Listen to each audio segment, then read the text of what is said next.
انا للہ و انا الیہ راجعون۔ پاکستانی معروف گلوکار فاقر کے گھر سے انتقال کی خبر آ گئی۔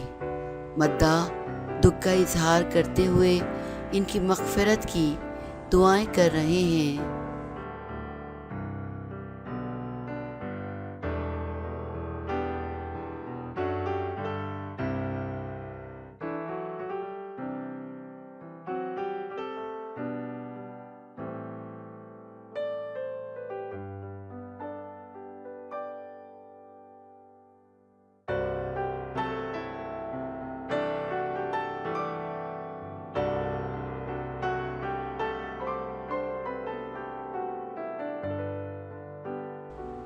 پاکستان کے مقبول گلوکار فاقر کی والدہ انتقال کر گئی ہیں۔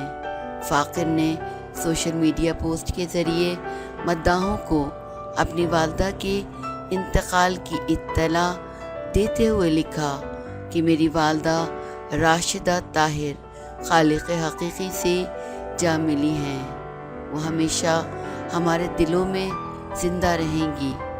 ان کی تدفین 10 اکتوبر کو اسلام آباد میں ہوگی۔ گلوکار فاقر کی پوسٹ پر مداح دکھ کا اظہار کرتے ہوئے ان کی مغفرت کی دعائیں کر رہے ہیں۔